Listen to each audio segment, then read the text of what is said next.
A lion named Simba once lived alone in a cave.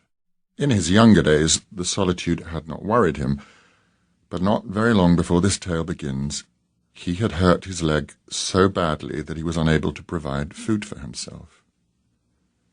Eventually, he began to realize that companionship had its advantages. Things would have gone very badly for him had not Sunguru the hare happened to be passing his cave one day. Looking inside, Sunguru realized that the lion was starving. At once, he set about caring for his sick friend and seeing to his comfort. Under the hare's careful nursing, Simba gradually regained his strength until finally he was well enough to catch small game for the two of them to eat. Soon, quite a large pile of bones began to accumulate outside the entrance to the lion's cave. One day, Nyangao, the hyena, while sniffing around in the hope of scrounging something for his supper, caught the appetizing smell of marrow bones. His nose led him to Simba's cave, but as the bones could be seen clearly from inside, he could not steal them with safety. Being a cowardly fellow, like the rest of his kind, he decided that the only way to gain possession of the tasty morsels would be to make friends with Simba. He therefore crept up to the entrance of the cave and gave a cough. "Who makes the evening hideous with his dreadful croakings?" demanded the lion, rising to his feet and preparing to investigate the noise.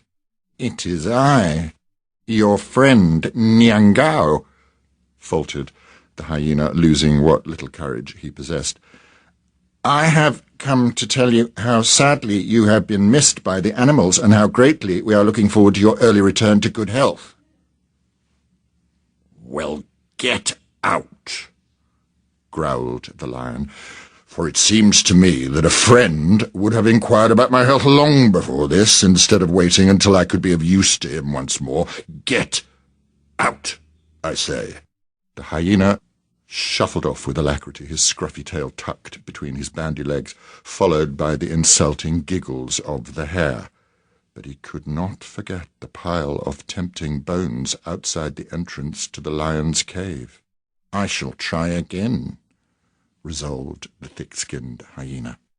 A few days later he made a point of paying his visit while the hare was away fetching water to cook the evening meal. He found the lion dozing at the entrance to his cave.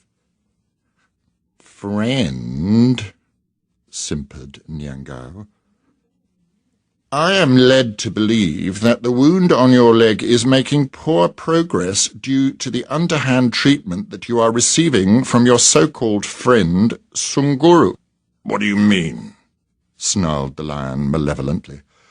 "I have to thank Sunguru that I did not starve to death during the worst of my illness, while you and your companions were conspicuous by your absence." "Nevertheless, what I have told you is true," confided the hyena. "It is well known throughout the countryside that Sunguru is purposely giving you the wrong treatment for your wound to prevent your recovery, for when you are well, he will lose his position as your housekeeper, a very comfortable living for him, to be sure. Let me warn you, good friend, that Sunguru is not acting in your best interests." At that moment, the hare returned from the river, his gourd filled with water. "Well," he said, addressing the hyena as he put down his load, "I did not expect to see you here after your hasty and inglorious departure from our presence the other day. Tell me, what do you want this time?" Simba turned to the hare. "I have been listening," he said, "to Nyangao's tales about you. He tells me that you are renowned throughout the countryside for your skill and cunning as a doctor. He also tells me that the medicines you prescribe are without rival, but he insists that you could have cured the wound on my leg a long time ago, had it been in your interest to do so. Is this true?" Sunguru thought for a moment. He knew that he had to treat this situation with care, for he had a strong suspicion that Nyangao was trying to trick him. "Well," he answered with hesitation, "yes and no. You see, I'm only a very small animal, and sometimes the medicines that I require are very big, and I'm unable to procure them, as, for instance, in your case, good Simba." "What do you mean?" spluttered the lion, sitting up and at once showing interest. "Just this," replied the hare. "I need a piece of skin from the back of a full-grown hyena to place on your wound before it will be completely healed." Hearing this, the lion sprang on to Nyangao before the surprised creature had time to get away. He tore a strip of skin off the foolish fellow's back from his head to his tail and clapped it on the wound on his leg. As the skin came away from the hyena's back, the hairs that remained stretched and stood on end. To this day, Nyangao and his kind still have long, coarse hairs standing up on the crests of their misshapen bodies.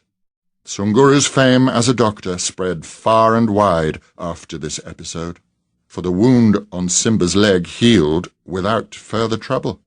But it was many weeks before the hyena had the courage to show himself in public again.